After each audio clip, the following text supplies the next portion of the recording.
আসসালামু আলাইকুম। বিডিসি নিউজে আপনাদেরকে স্বাগত জানাচ্ছি। আমি তমা চৌধুরী।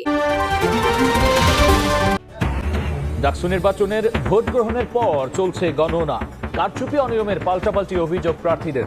ছাত্রদল ও শিবির কর্মীদের মুখোমুখি অবস্থানে ক্যাম্পাসে উত্তেজনা। যদি নির্বাচনী ফলাফলকে ব্যাহত করার বিন্দু পরিমাণ চেষ্টা করে ঢাকা বিশ্ববিদ্যালয়ের সাধারণ শিক্ষার্থীরা সম্মিলিতভাবে তাদেরকে প্রতিরোধ করবে। যারা ঢাকা বিশ্ববিদ্যালয়ে ডাকসু নির্বাচনকে বানচাল করার চেষ্টা করবে তাদের পরিণতি খুনি হাসিনা এবং ছাত্রলীগের চাইতে খারাপ পরিণতি হবে। জামাত, বিএনপি, ছাত্রদল, শিবিরের মধ্যে হিস্যার ভাগাভাগি, ক্ষমতার ভাগাভাগি একটা বৃহৎ রাজনৈতিক শক্তিগুলোর ভিতরে ডাকসুর পদগুলো ভাগাভাগি করার নেগোসিয়েশন চলছে। এজেন্ডা বাস্তবায়নের অভিযোগ ছাত্র দলের, নাকচ ভিসির।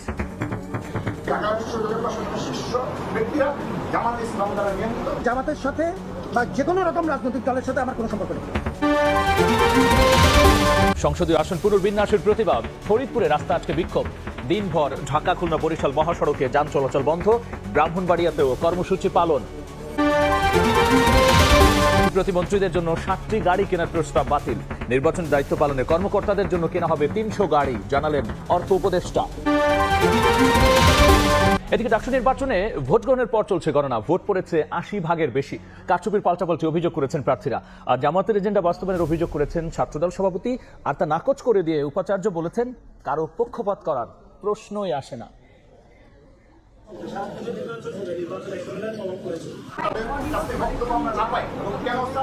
ঢাকা বিশ্ববিদ্যালয় ছাত্র সংসদ নির্বাচনের ভোট গ্রহণ শেষে যখন কেন্দ্রে কেন্দ্রে চলছে গণনা, ঠিক তখন সিনেট ভবনে সংবাদ সম্মেলনে উপাচার্য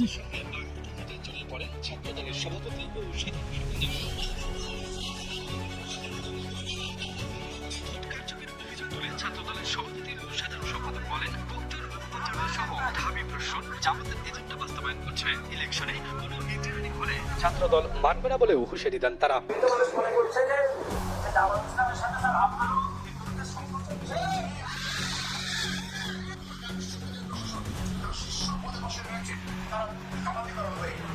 এসব অভিযোগ নাকচ করে দিয়ে উপাচার্য বলেন, ইলেকশন ইঞ্জিনিয়ারিং এর কোনো সম্ভাবনা নেই। তবে নির্বাচন ঘিরে জামাতের লোক সমাগম করছে কিনা তা আইন শৃঙ্খলা বাহিনী খতিয়ে দেখবে।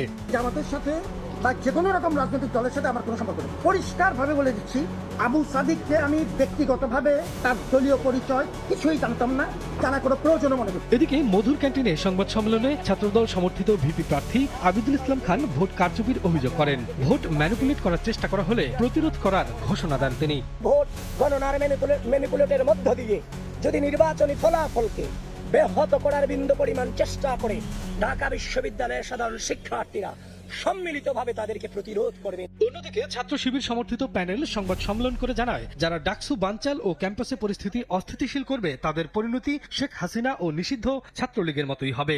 ঢাকা বিশ্ববিদ্যালয়ে অস্থিতিশীল করার চেষ্টা করবে, যারা ঢাকা বিশ্ববিদ্যালয়ে ডাকসু নির্বাচনকে বানচাল করার চেষ্টা করবে তাদের পরিণতি খুনি হাসিনা এবং ছাত্রলীগের চাইতে খারাপ পরিণতি হবে। টিএসসিতে বৈষম্যবিরোধী শিক্ষার্থী সংসদের ভিপি প্রার্থী আব্দুল কাদের অভিযোগ করেন, নানা অনিয়ম তুলে ধরা হলেও ব্যবস্থা নেওয়া হয়নি। ভোটকে বিএনপি জামাতের ক্ষমতা ভাগাভাগি নির্বাচন বলেও অভিযোগ করেন তিনি। ডাকসু নির্বাচনে বিভিন্ন প্যানেলের মধ্যে পদ ভাগাভাগির অভিযোগ ছাত্র অধিকার পরিষদ সমর্থিত প্যানেলের। ডাকসু নির্বাচন, সে নির্বাচন শুধু শিক্ষার্থীদের প্রতিনিধি নির্বাচন না, এটা স্পষ্টত জামাত, বিএনপি, ছাত্রদল, শিবিরের মধ্যে হিস্যার ভাগাভাগি, ক্ষমতার ভাগাভাগি একটা বৃহৎ রাজনৈতিক শক্তিগুলোর ভিতরে ডাকসুর পদগুলো ভাগাভাগি করার নেগোসিয়েশন চলছে।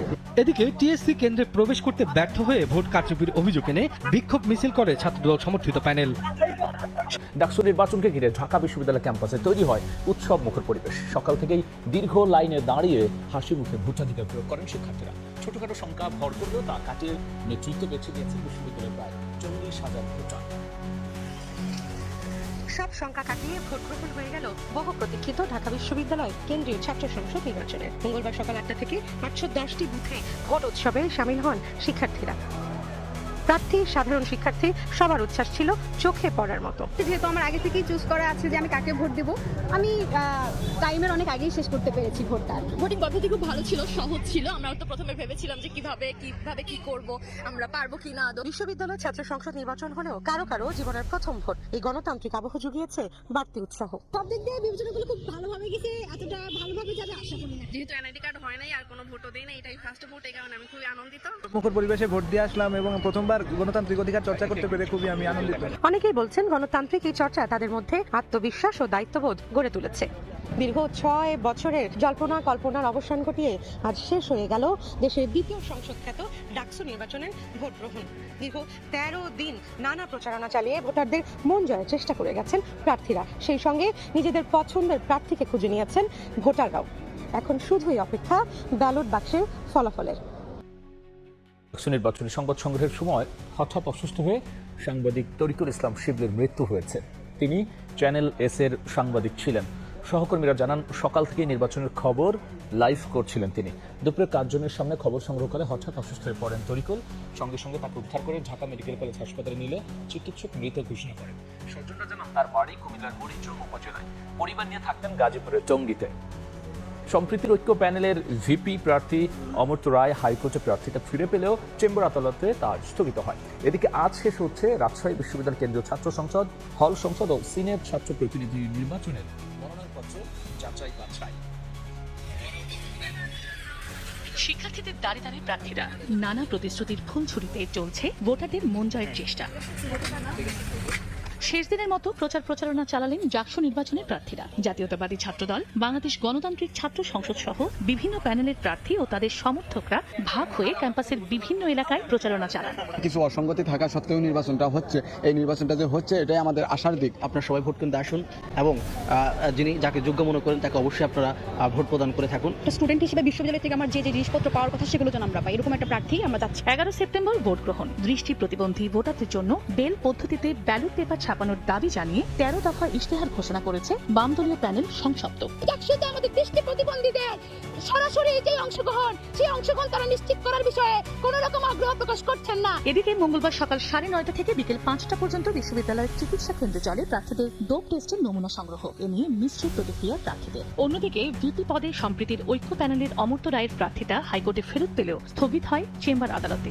যেহেতু আমাদের আজকে নির্বাচনী প্রচারণার শেষ দিন, এটা আরে একটু আগে হলে ভালো হতো। আর আমাদের শিক্ষার্থীদের যে ভোটাধিকার আছে, সেই ভোটাধিকারে যাতে কোনো প্রকার ব্যাঘাত না ঘটায়, বাংলাদেশ সেনাবাহিনীকে স্ট্রাইকিং ফোর্স হিসেবে মোতায়েনের জন্য বিশ্ববিদ্যালয় কর্তৃপক্ষ ইতিমধ্যেই অনুরোধ করেছেন। সুশৃঙ্খল পরিবেশের মধ্য দিয়ে সবার কাছে গ্রহণযোগ্য একটা নির্বাচন অনুষ্ঠিত করতে পারি। এদিকে শেষ হলো রাজশাহী বিশ্ববিদ্যালয় কেন্দ্রীয় ছাত্র সংসদ, হল সংসদ ও সিনেট ছাত্র প্রতিনিধি নির্বাচনের মনোনয়নপত্র যাচাই বাছাই। বুধবার প্রার্থীদের প্রাথমিক তালিকা প্রকাশ করা হবে। নির্বাচন কমিশন জানিয়েছে, ডোপ টেস্টের প্রতিবেদন ও মামলার বিষয়টিকে গুরুত্ব দেওয়া হচ্ছে। আগামীকালকে আমরা প্রাথমিক প্রার্থী তালিকা আমরা প্রকাশ করব।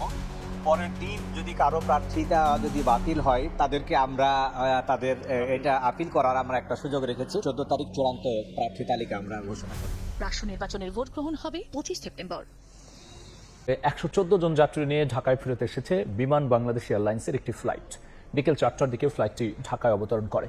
জানা গেছে, রাষ্ট্রীয় পতাকাবাহী এয়ারলাইন্সের BG371 ফ্লাইটটি দুপুর 12:30টায় শাহজালাল আন্তর্জাতিক বিমানবন্দর থেকে নেপালের উদ্দেশ্যে ছেড়ে যায়। বাংলাদেশ সময় দুপুর 2টায় ত্রিভুবন আন্তর্জাতিক বিমানবন্দরে অবতরণের কথা ছিল ফ্লাইটটি, কিন্তু সরকার বিরোধী বিক্ষোভের জেরে কাঠমান্ডু ত্রিভুবন বিমানবন্দর বন্ধ ঘোষণা করা হয়। বাধ্য হয়ে বিমানের বোয়িং 371 উড়োজাহাজ ঢাকায় ফেরার সিদ্ধান্ত নেয়।